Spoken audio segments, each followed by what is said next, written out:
going to be how I got my Korean cat, Dorian Earl Grey, from South Korea to the United States, and like how I went about it, advice that I have for you guys. And also at the end of the video, I will be revealing the pet name that I chose for my beta fish. You guys gave me so many awesome suggestions. I'm like stunned. To give a little backstory on Gray, I adopted him probably my second year into my 4-year stint in Korea, and I got him from a shelter. He has been my little shadow ever since. If you listen carefully, you might hear the soft jingling of his bell collar in the background because he's over there. When I decided that it was time for me to leave, it wasn't a question of if I was gonna bring him back with me, it was a matter of how and when I was gonna bring him back. So the first thing I needed to do, obviously, was research. So I went online, I Googled it, how do you get a cat from Korea to America? Because the other way around is actually a completely different procedure and you need other things. It seemed really, really simple. It seemed like the documents that I needed were just, a couple copies of a rabies vaccine and then a health check 10 days before I left. So I was like, okay, this is like not that bad, right? And I was gonna be leaving in March, like March 2nd was kind of my plan because my contract ended on February 28th. So I thought that's plenty of time, like I'll be able to figure this out. I started looking around probably November. The next step for me was to figure out how I was gonna get him home. So one thing I was actually considering was having him mailed, essentially. Because there are actually mailing services for pets. You can mail your cat, you can mail your dog, and they'll pick them up for you, they'll ship them, they'll keep them safe, and get them where you want them to be. So I actually emailed a company called Pet Airline, and I gave them, his specifics, his weight, his height, and all that stuff. And they got back to me with a quote of about $1,200. And I was like stunned because it's like, oh my God, I could fly home like in business class on Korean Air for that, like direct flight to Georgia or something, So I was kind of stunned. That was a lot of money because I was doing it for the hopes of saving money so that I could like go to New Zealand or something or Japan and kind of fly around Asia before I left Korea for good.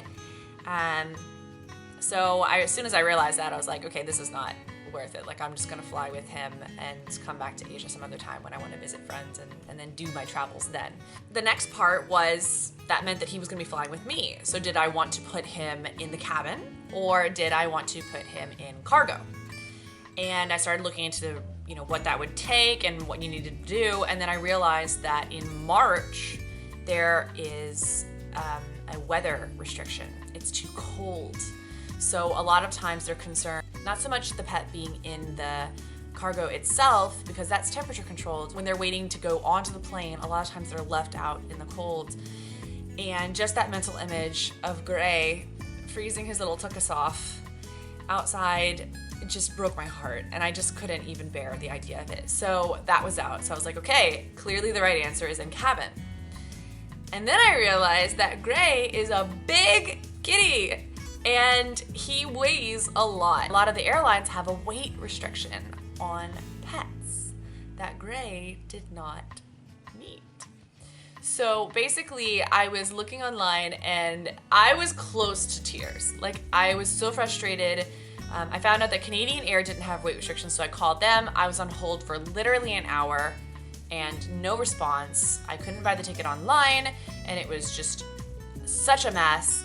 And I eventually asked a friend of mine who does a lot of work with getting pets to the United States, and she does a lot of work with the animal shelters and stuff, and she suggested that I join a Facebook group. Perk your ears, write it down. It's called Airborne Animals, and it was the key to me getting Gray home. These people are amazing.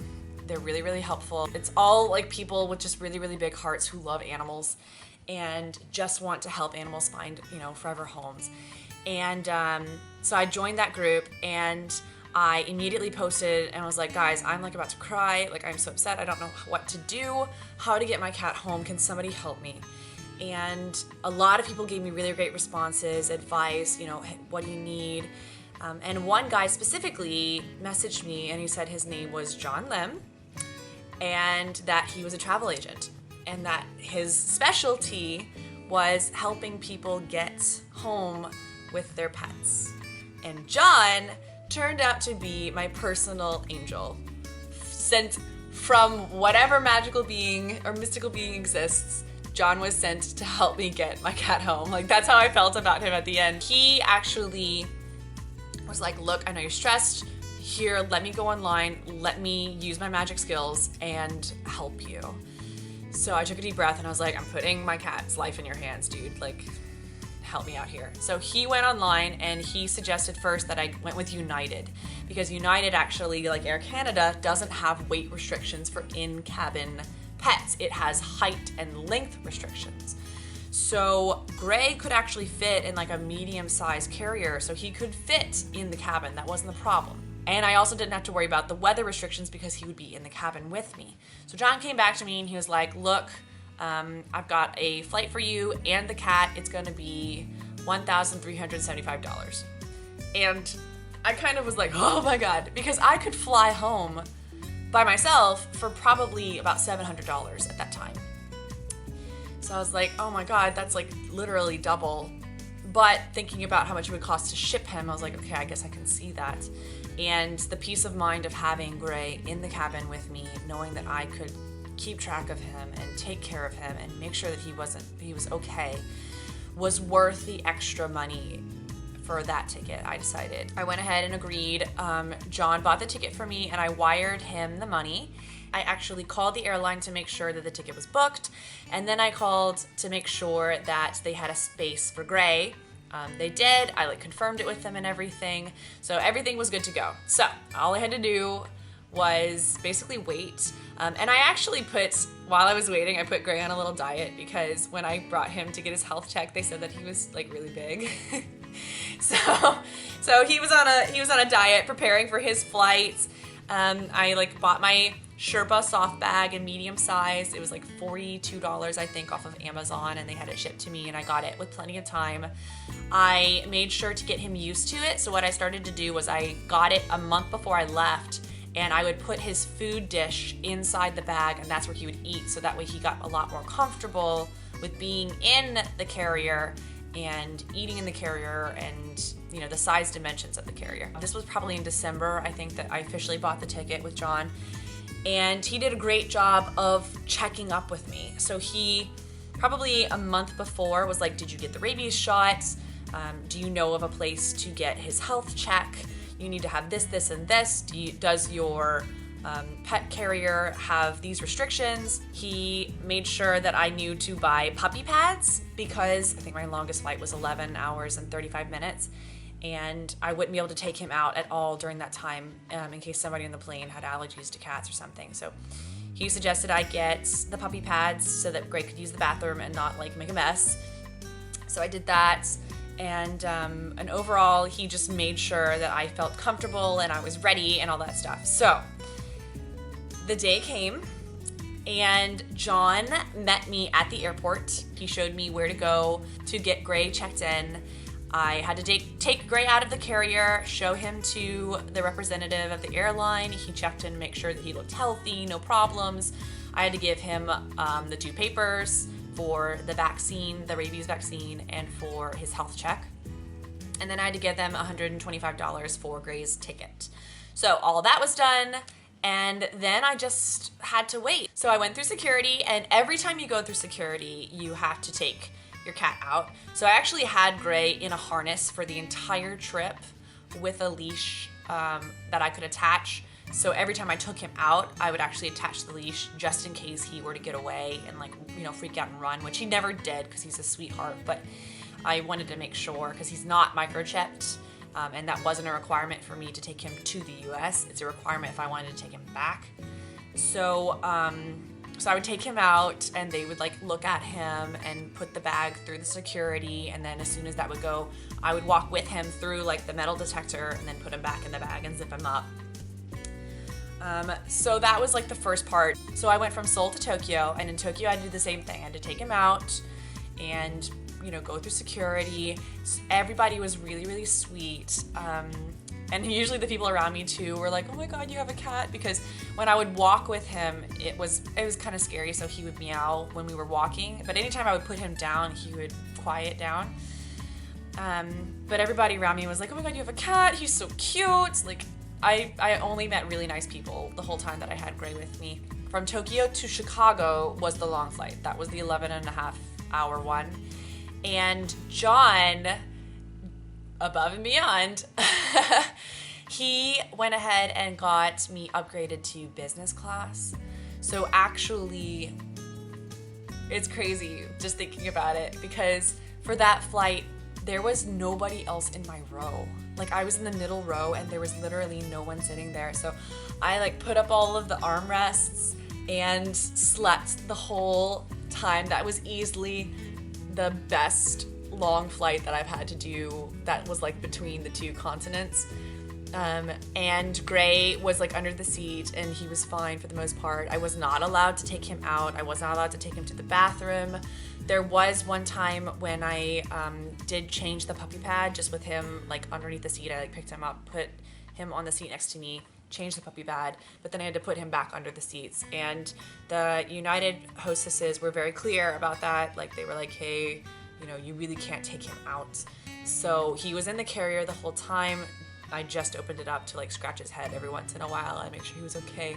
But he was super quiet and he handled it like a champ. The long flight was over, get to Chicago, and it was like really nasty weather. There was an area where I could walk Gray, or you could walk a dog or something, but it was outside and it was snowing, so that did not happen. So what I ended up doing, and I did this I think in Tokyo as well, I would go to the family bathrooms because they're bigger than regular bathrooms and they're secluded, and I would let him out and let him walk around. And I actually gave him a miniature bath at one point because after the long flight he did like pee a lot and it was kind of like on his spur. So I gave him like a miniature bath where you can like kind of rinse off the babies. I like used it to rinse off my cat. And what's funny is actually, once again, I had to go through security and I had to go through customs in Chicago. And I have never really had a good experience with American customs and American TSA specifically. So I was standing in line and there was a guy and a girl, and both of them were rather aggressively yelling at everybody and saying like, why do you guys have water? Like, I told you already that you shouldn't have water. Why do I keep having to repeat myself? Like, they were being very rude and obviously hated their jobs.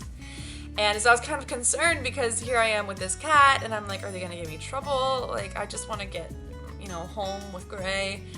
So I walked up to the main lady who was like being really, really aggressive and clearly not having a good day. And I looked at her and I was like, ma'am, I hate to interrupt you, but I have this cat. What do you need me to do to make your life easier and to make this go smoothly? And she immediately went from like resting bee face to like, oh my God, you have a cat, he's so cute. Like, I was sitting there like, is this a trick? Like, are you gonna like, is somebody gonna tackle me or something? Like, it's cool. And she was like super friendly all of a sudden. She's like, oh my God, let me see him. You have to take him out. Like, you just gotta put him over there and let him out and hold him and go through the thing and it'll be fine. And I was like, okay. Like just so relieved that she's obviously a cat person. So I took out Gray and she's like, he's so cute. Look how adorable he is. Just like scratching his head. And so I like, you know, brought Gray through the metal detector and put him back in, and suddenly like all the TSA people around me were like super friendly and they're like, oh, how old is your cat? Where were you coming from? And it was like the weirdest thing ever. I was almost like, dang, I need to bring a cat with me every time I like fly. This is amazing. Like, who knew that TSA people were animal people? I guess it's like a little bit of brightness in their day because I'm sure they don't have an easy job or a fun job at all. So the last flight, I did the same thing. He went under the seats, and the whole time, Gray actually didn't really drink any water or eat anything. He did have like a couple little cat treats, but apparently that's normal. So I wasn't too concerned because I had looked it up and John had told me that a lot of times, because he's actually brought cats multiple times to different places just as a carrier, and he said that a lot of times cats won't eat, so I shouldn't be too concerned. And there actually was even a delay, and the whole time John was like messaging me on Facebook, and he was like, hey, there's gonna be a delay, you need to go to this exit. He was there with us every single step of the journey. Like, it wasn't even just like, hey, I did my job, I like, you know, saw you off the airport. He was there the whole time. And I finally got home to New Orleans. It was really easy, like just grabbed my bags, and you know, I met my parents at the airport, and they had a car, so I just, you know, put Gray next to me, and I messaged John, was like, oh my God, you know, thank you so much, I appreciate it. And looking back, I think that having John help me with all of this was easily the best decision for me. It was worth every penny. Maybe I could have done it a little bit cheaper if I'd done it myself, I don't know, but having him there to walk me through everything and just for the peace of mind was amazing. And you know, this is kind of one of those things where if you screw it up, you could lose a family member, you know? So I really didn't want to risk it, and I'm really, really glad with the service that John gave, and he was just very knowledgeable, very on point, very professional. He was wonderful. So for those of you who skipped to the end because you didn't want to listen to my whole story, I absolutely suggest that if you're looking to bring a cat from Korea to America, or even vice versa, please check out on Facebook Airborne Animals. The group is amazing. Everybody there is amazing. If you're looking for somebody to just carry your pet for you because you're not leaving or you're leaving later, they have people who do that for you. If you're still having trouble like I was finding the right flight and you want to have a travel agent help you, I absolutely heartfelt recommend John Lim to you. He was amazing. Thank you, John. I don't know if you're watching, but like, just thank you so much. I appreciate it. And that's basically it. Ray, wanna say hi?